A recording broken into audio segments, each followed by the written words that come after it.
परम श्रद्धेय परम उपकारी महाराज श्री के चरणों में अनंत वंदन नमन। सभी शुद्ध आत्माओं को अनंत वंदन नमन। भगवान महावीर निर्वाण कल्याणक महोत्सव का आज 26वां दिन, भगवान की अंतिम वाणी श्री उत्तराध्ययन सूत्र के 26वें अध्ययन का मूल पाठ अभी हमने श्रवण किया। उसका भावार्थ और उसका रहस्य जाने उससे पहले हम दोहराने वाले हैं 1 से लेकर 25 अध्ययन के नाम। थकोगे तो नहीं, सबको याद है अब तो।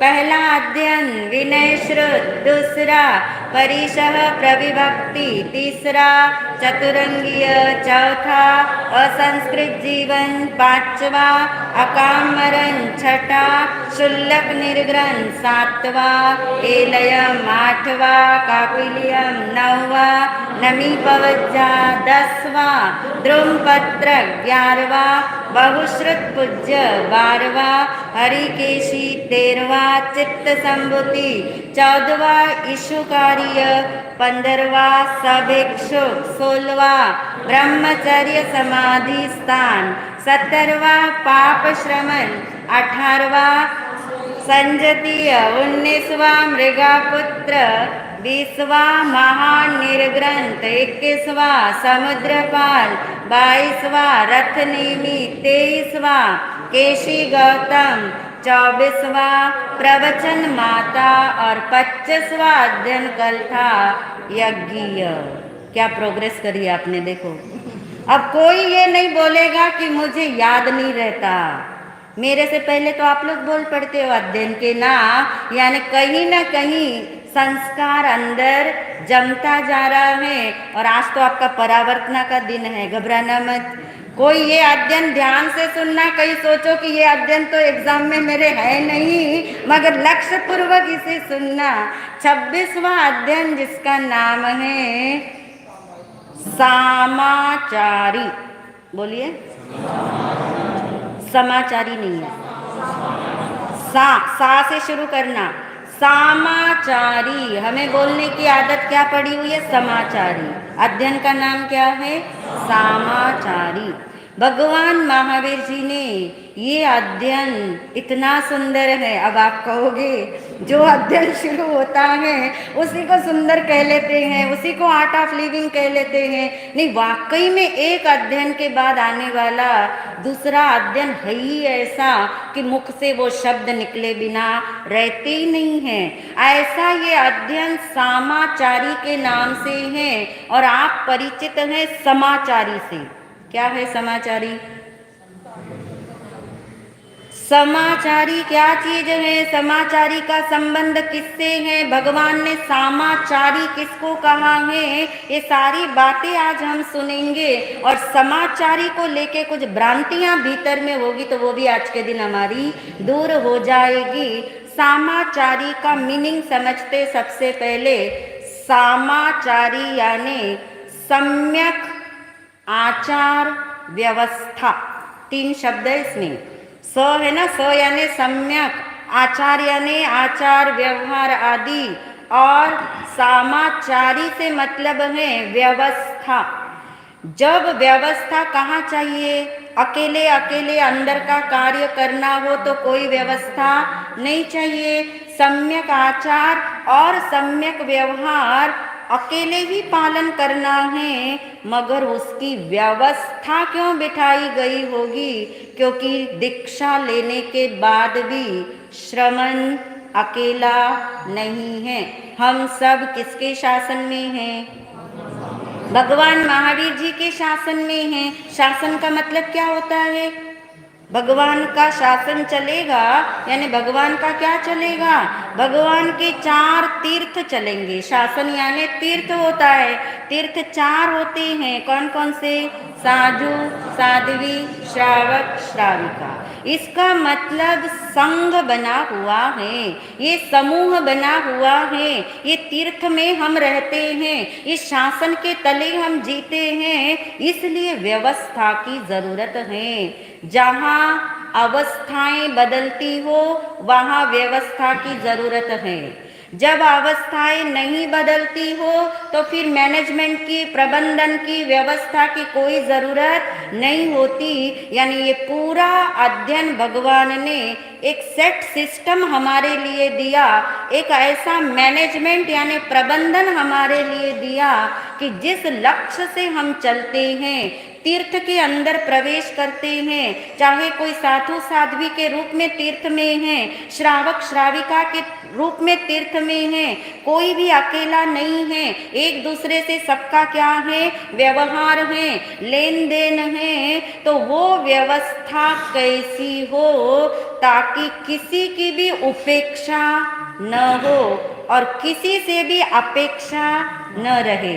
हम क्या सोचते, उपेक्षा न हो जाए इसलिए सामने वाले की अपेक्षा पूरी करते रहते हैं, मगर भगवान ने ऐसा सुंदर प्रबंधन बताया, न अपेक्षा और ना ही उपेक्षा। क्योंकि जिस संघ में, जिस तीर्थ में हम रहते हैं, जिस शासन में हम रहते हैं, वहाँ कुछ लोग हमसे बड़े हैं, गुरुजन हैं, कुछ लोग हमसे क्या हैं, छोटे हैं, कुछ लोग हमारे समान अवस्था के हैं। और उन तीनों का ही आदर हो, तीनों का ही बहुमान हो, तीनों के लिए भी सम्माननीय भाव रहे, प्रमोद का भाव रहे, बड़ों के लिए आदर रहे तो छोटों के लिए भी बहुमान रहे, और समान उम्र वालों के लिए भी प्रमोद भाव भीतर में रहे, ताकि स्वच्छंदता न आए, मनमानी न हो सके, खींचातानी न हो सके, आग्रह में जीवन ना बीते, विग्रह में जीवन ना बीते, जीवन में लापरवाही न आ जाए, या फिर जीवन लगाव के अंदर ही समाप्त न हो जाए। सच में भगवान ने क्या क्या सोच के हमारे लिए ये पूरा प्लान बनाया है।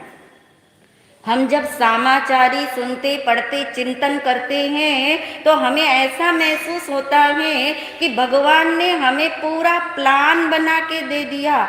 सुबह उठ के आपको तो बनाना पड़ता है ना, डे प्लान बनाते हो लोग, प्लानर रखते हैं, प्लानर रखते हैं, आज के दिन के क्या कार्य मुझे करने हैं, आप डे प्लान करते हो। और हमारे भगवान ने डे और नाइट दोनों का प्लान चेकआउट करके हमें दे दिया।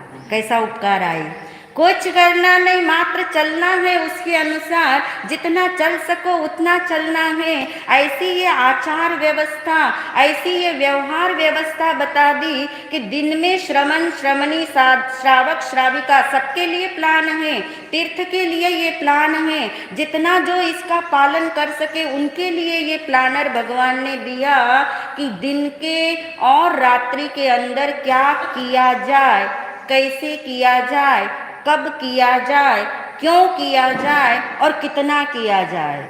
ये नहीं कि अमृत पी करके अमर होना है तो अमृत ही पीते चले जाओ, किसी चीज की अति यहाँ पे नहीं। सामाचारी यानी संतुलन है, सामाचारी यानी सम्यक व्यवस्था है, सामाचारी यानी आचार की व्यवस्था बताई गई है, कैसे जीना है एक दूसरे के साथ। यहाँ शिष्टाचार की भी व्यवस्था है, यहाँ ऐसी मैनेजमेंट भी है और सेट सिस्टम भी भगवान ने यहाँ पे चॉकआउट करके दिया।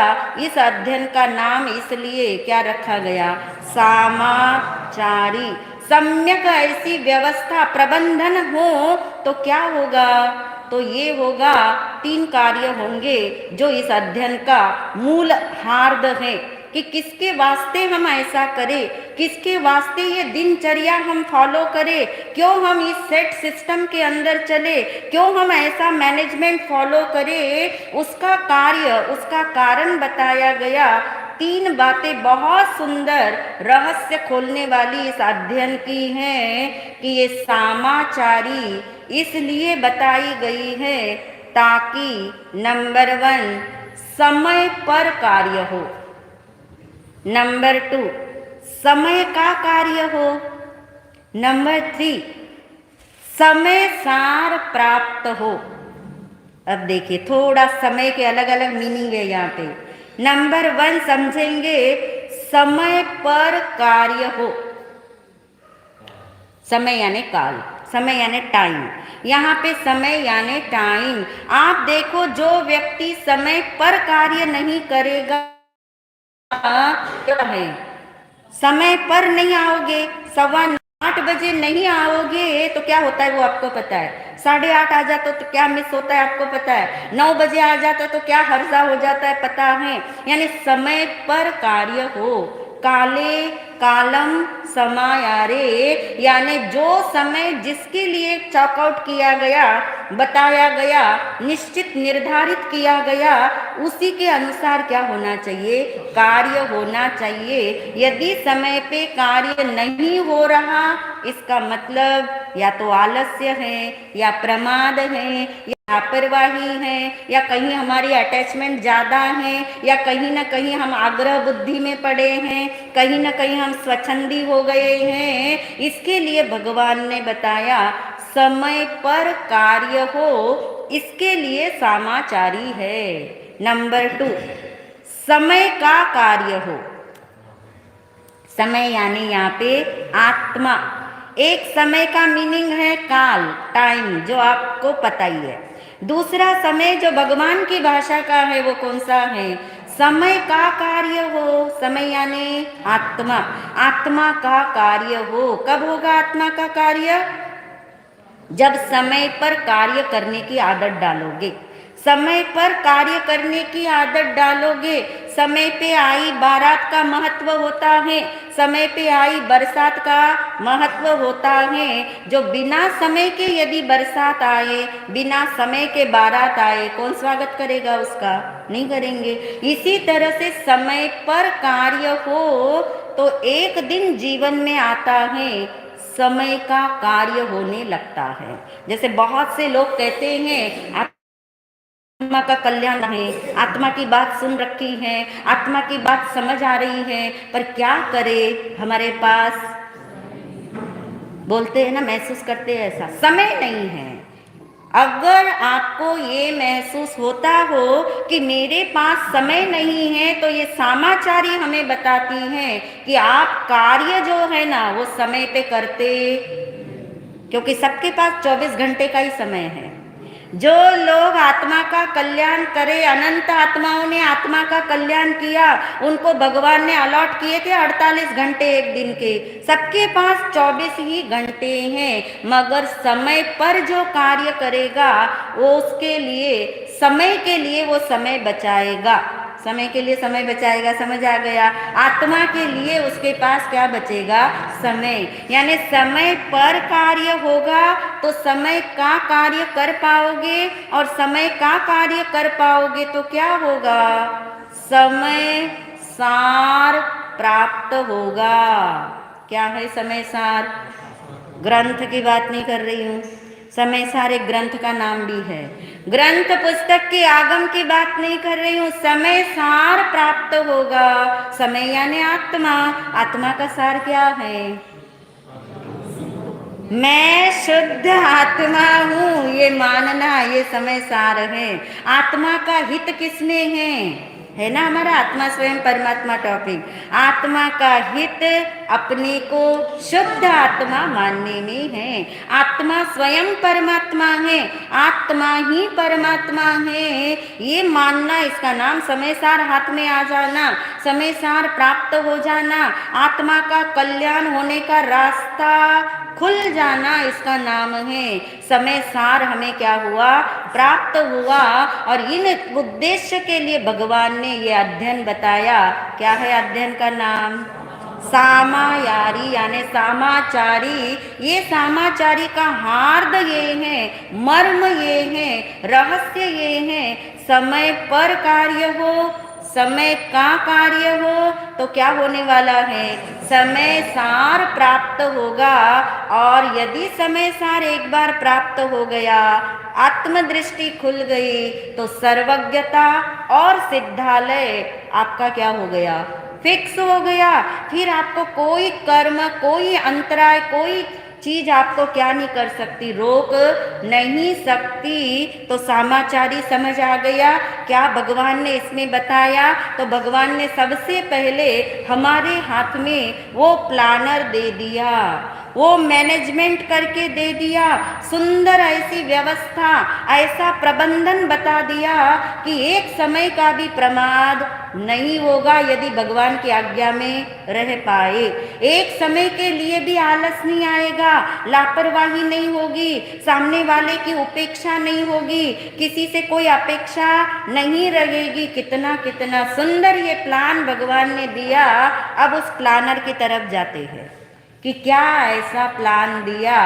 डे प्लान अलग है और नाइट प्लान भी अलग है। आप तो सिर्फ डे का प्लानर में क्या बनाते हो, डे का प्लानिंग, रात में तो आपकी स्वच्छंदता है, फिर कोई प्लानिंग नहीं।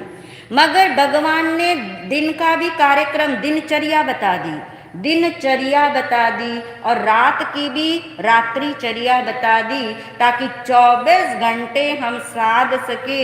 इतना सुंदर बात बताई कि एक दिन के 4 भाग करो। कितने घंटे का दिन होता है?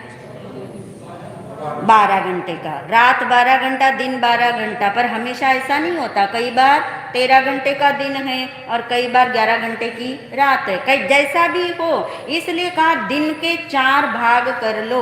यदि 12 घंटे का दिन है तो एक एक भाग कितने घंटे का होगा? 3-3 घंटे का। पहले 3 घंटे क्या करना, दूसरे 3 घंटे क्या करना। इतना बिजी स्केड्यूल है ये, कहीं बात करने को तो समय ही नहीं है यहाँ पे, कहीं खोने को तो समय ही नहीं यहाँ पे। इतना सुंदर चेकआउट करके दे दिया। पहले 3 घंटा श्रवण यानी साधक यानी आत्मार्थी क्या करे? स्वाध्याय करे, यानी शास्त्र ही पढ़ता रहे, इसका नाम स्वाध्याय नहीं है। 5 प्रकार का स्वाध्याय हमने जाना था। वाचना भी स्वाध्याय है, पृच्छना भी स्वाध्याय है, परावर्तना जो आपकी आज होने वाली वो भी क्या है? स्वाध्याय है। अनुप्रेक्षा वो भी क्या है? स्वाध्याय। और धर्म कथा प्रवचन देना भी क्या है? स्वाध्याय है। ये स्वाध्याय का इतना गहरा अंग भगवान ने बताया। प्रथम पहर स्वाध्याय। इसीलिए आप देखिए प्रवचन हमेशा 9:30 बजे तक में समाप्त कर दिए जाते हैं ना, इसके पीछे यही लॉजिक है। प्रथम पहर स्वाध्याय बताया कि उस 3 घंटे में चिंतन किया जाए, वांचन किया जाए, डिस्कशन किया जाए, दोहराया जाए, धर्म कथा की जाए, यानी पंचमुखी स्वाध्याय किया जाए। और सिर्फ स्वाध्याय ही नहीं करते रहना, बाद के 3 घंटे जिस आत्म स्वरूप को ध्यान में लिया, जिस आत्म स्वरूप को हमने समझा, जिस आत्म स्वरूप को हमने अटेंशन दिया, बाद के 3 घंटे किसके बताए? ध्यान के बताए।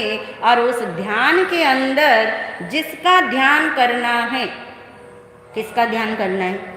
अब ये तो आपको पक्का है। किसका नहीं करना है तो बिल्कुल पक्का हो गया आपको। यहाँ कहीं भगवान ने नहीं लिखा, नहीं बताया कि कोई आपको ध्यान कराए तब आपका ध्यान, बल्कि कोई ध्यान कराए तो आप परावलंबी, कोई ध्यान कराए तो आप उसके शब्दों में अटक गए, कोई ध्यान कराए तो आप क्या हो गए? पराधीन हो गए। और अपेक्षा आपने जोड़ ली कि ऐसा ध्यान कराने से मुझे क्या मिलेगी? आत्मदृष्टि। फिर से मिथ्यात्व को हमने क्या कर दिया? पुष्ट कर दिया। भगवान ने 3 घंटा ध्यान का मतलब, यदि किसी ने स्वाध्याय नहीं किया और ध्यान में आके बैठ गया, किसका ध्यान होगा बताइए? तभी तो लोग कहते 25 साल हो गए ध्यान करते हुए, ध्यान ही नहीं लगता। कहाँ से लगेगा? भगवान ने जो क्रम बताया वो क्रम तो हमने फॉलो किया नहीं। भगवान ने नंबर 2 पे ध्यान बताया, नंबर 1 पे क्या बताया? स्वाध्याय। स्व यानी आत्मा, आत्मा का स्वरूप जाना नहीं, पहचाना नहीं, स्वीकार किया नहीं, पता है नहीं, तो फिर किसका स्वरूप याद आएगा? जो सारा दिन चिंतन में किया या फिर सामने वाले के शब्दों को फॉलो करना, उससे भी ध्यान घटित कभी भी होता ही नहीं है। इसलिए स्वाध्याय के बाद किसका नंबर दिया? ध्यान। यानी जो आत्मचिंतन आपने किया, जिसकी महिमा आपने जानी, उस महिमावान को याद करो, उसी का क्या करो? चिंतन करो, अनुप्रेक्षा करो। उसका ही नाम क्या है? ध्यान है। और बाद में कितने घंटे की साधना पूरी हो गई? 6 घंटे दिन के पूरे हो गए। कहीं शरीर के कामों की तो बात ही नहीं आई। और फिर भगवान ने ये नहीं कहा सारा दिन तुम आत्मार्थ ही साधोगे, शरीर के काम के लिए भी समय दिया, मगर समय कौन सा बताया? तीसरा प्रहर, यानी तीसरे 3 घंटे, यानी कौन सा समय आ गया? 12 बजे के बाद का 3 बजे तक लेकर के वो शरीर के कार्य करे। आहार के लिए भी मनाही नहीं की है, वो कार्य करे जो शरीर से संबंधित आपको कार्य करने हैं वो करे, मगर दिन में निद्रा को कोई स्थान नहीं दिया गया। दिन में निद्रा को स्थान नहीं दिया गया। भगवान के प्लानर के अंदर वो 3 घंटे शरीर का कार्य करते करते भी प्रयोग साधने को बोला कि जो क्रिया आप करते हो वो क्रिया करने वाले भी आप नहीं हो, आप जानने वाले तत्व हो। इसका अभ्यास उस शरीर की चर्या के अंदर किया जाए। और फिर आ गए 3 घंटे लास्ट के, उसमें फिर भगवान ने क्या बताया? स्वाध्याय। देखिए, स्वाध्याय के घंटे ज्यादा हुए कि ध्यान के घंटे? हमें ध्यान की तो महिमा आती है, मगर ये तो पता ही नहीं कि ध्यान से पूर्व क्या होता है। और ध्यान से पूर्व जो होता है वो करने को हम तैयार नहीं, और हम आ जाते हमें ध्यान करा दो, हमें ध्यान लगवा दो, आपकी वजह से हमारा ध्यान लग जाएगा। भगवान कहते किसी की वजह से किसी का ध्यान लगने वाला नहीं है। जिसका ध्यान लगाना है उसको ध्यान में रखो। किसका लगाना है ध्यान? जिसका ध्यान लगाना है उसको ध्यान में रखोगे तो 24/7 आपका ध्यान एक दिन क्या हो जाएगा? घटित हो जाएगा। यानी डे प्लान आपको समझ आ गया। अब रात्रि का प्लान भी सेम टू सेम ऐसा ही है, सिर्फ एक ही अंतर है। यानी पहला पहर स्वाध्याय का, दूसरा पहर ध्यान का पहर, यानी 3 घंटे 3 घंटे, दूसरे 3 घंटे ध्यान के, तीसरे 3 घंटे में निद्रा बताई। साइंटिस्ट जो मर्जी कहे, मगर हमारे भगवान कहते 3 घंटे की नींद बहुत है। बाकी अगर नींद लेंगे तो प्रमाद है, अब प्रवचन सुनते सुनते नींद लेंगे तो वो महाप्रमाद है। यानी ऐसा ये प्रमाद है। भगवान ने 3 घंटे की नींद बताई जो एक साधक के लिए सफिशिएंट है। इससे ज्यादा निद्रा की उसे जरूरत भी होती नहीं है। सो जाते बात अलग है, उसी का नाम आलस है हमारा, जो हम 3 घंटे से ज्यादा क्या करते हैं? निद्रा लेते हैं। फिर से अंतिम पहर रात्रि का किसका आ गया? स्वाध्याय का। हिसाब लगा लीजिए, 24 घंटे में कितने घंटे स्वाध्याय के हुए, कितने घंटे ध्यान के हुए, और कितने घंटे ध्यान के हुए? यानी ध्यान से डबल घंटे किसके हैं? और हमारा जोर किस पे जाता है हमेशा? भगवान कहते पहले स्वाध्याय, स्व को ही नहीं जाना तूने तो ध्यान कहाँ से लगेगा?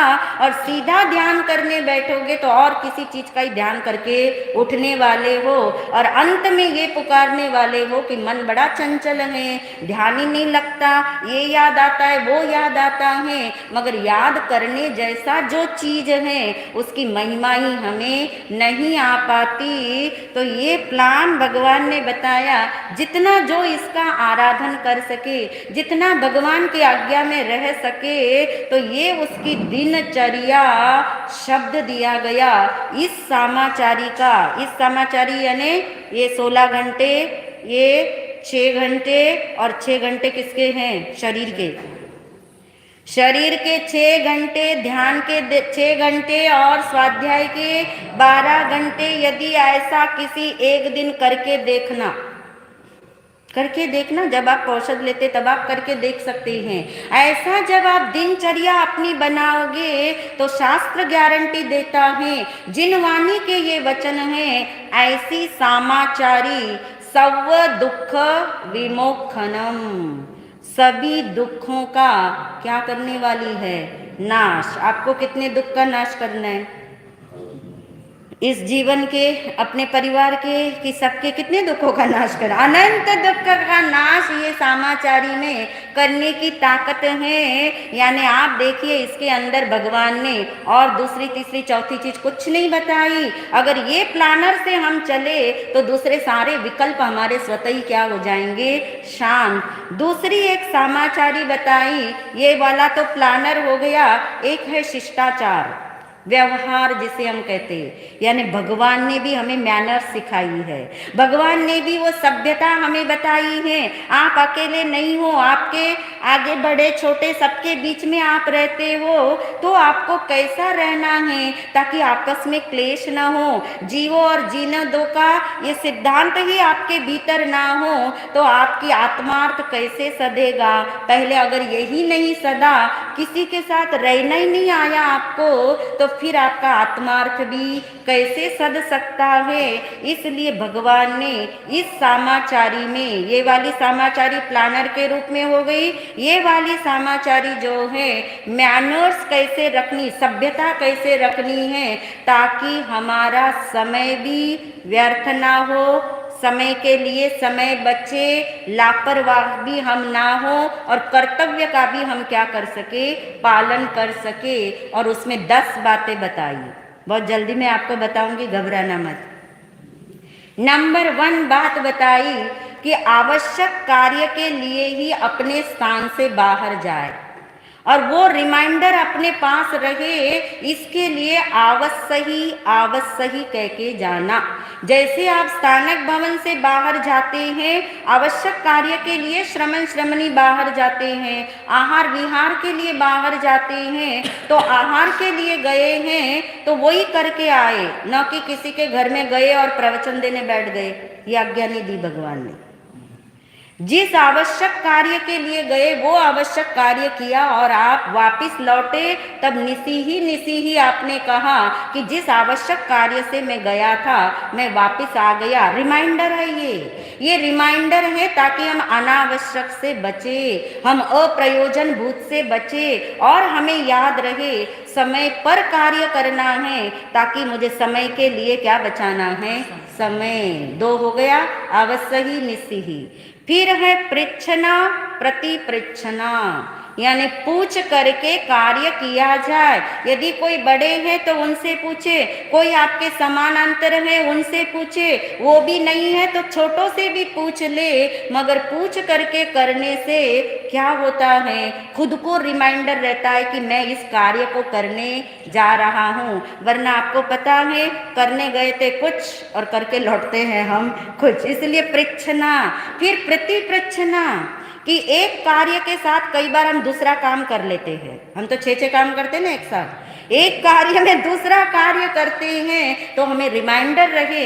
प्रतिपृच्छना, उसके लिए भी पूछ ले अपने साथियों से, गुरुजनों से, समान अपने भाई समान साधकों से, उनसे पूछ करके प्रतिपृच्छना से आप आउट ऑफ द वे नहीं जाओगे, आप उसी सर्कल में रहोगे, उसी घेरे में रहोगे। 5वां बताया छंदना। छंदना कहा कोई कार्य सिर्फ आप अपने लिए करते हो कई बार, मगर वो कार्य भी अपने तक सीमित रखोगे तो स्वच्छंदता आना स्वाभाविक है। उसके लिए भी सामने वाले को क्या कर दे, बता दे कि ये कार्य मैं अपने लिए कर रहा हूँ। हालांकि उसे कोई लेना देना नहीं सामने वाले को, मगर बता करके आप निर्भर हो गए और आप स्वच्छंदी नहीं बनोगे। 6 बताया गया इच्छाकार। कई चीजें ऐसी होती है जो आप स्वयं नहीं कर पाते, जो सामने वाले से आपको करवानी पड़ती हैं, तो आप उनको विनती करें कि हे बनते आपकी इच्छा हो तो मेरा ये कार्य कर दो। यानी ऑर्डर न दिया जाए, आदेश न दिया जाए, बोलने की सभ्यता सीखी जाए कि इच्छाकार, अगर आपकी इच्छा हो तो मेरा ये कार्य आप कर दीजिए। आगे बताया मिच्छाकार। मिच्छाकार यानी जो कोई अपना दोष हमें दिखाई दे, न दिखाई दे तो देखे, दिखाई ना दे तो देखे और उसकी आत्मनिंदना करे। प्रतिक्रमण से पहले उस दोष के लिए आलोचना जितनी बार करोगे वो दोष क्या होता जाएगा, निकलता जाएगा। और 8वां बताया गया तथाकार। यदि कोई बात आपको किसी ने कही है हितकारी बुद्धि से, संघ में रहते हैं, आसपास बड़े छोटों के बीच में रहते हैं, कोई बात छोटे ने भी बताई हो बड़े ने भी बताई हो, तथाकार यानी उसका स्वीकार किया जाए। तहत्ती शब्द आता है ना, तहत करके उसका स्वीकार किया जाए, या लोकल भाषा में आज हो गया हाँ जी कह के उसका स्वीकार किया जाए। और 9वां बताया गया अबुत्थान, एक दूसरे का आदर बना रहे, इसके लिए आपस में ऐसा व्यवहार हो कि गुरुजनों का आदर हो, छोटों का भी बहुमान हो, और जो अपने समान उम्र वाले हैं उनके लिए प्रमोद का भाव हो, वरना क्या होगा, ईर्ष्या जागेगी, ईर्ष्या जागेगी तो आत्म साधना रुक जाएगी। इसलिए अबुत्थान बताया। और 10वां इतना सुंदर बताया, ऊव संपदा।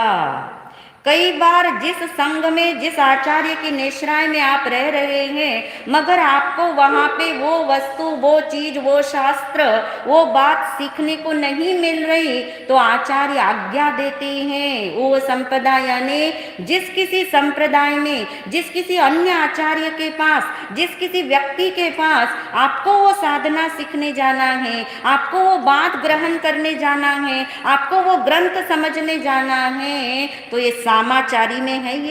ये सामाचारी में है कि आचार्य भगवान आज्ञा देते हैं और अपना कार्य पूर्ण करके फिर से हम अपने संग में लौट आते हैं। ये वो संपदा सामाचारी है। यानी आपको समझ आ गया, ये 10 प्रकार की मैनर्स हैं और ये हमारा प्लानर है डे और रात्रि का।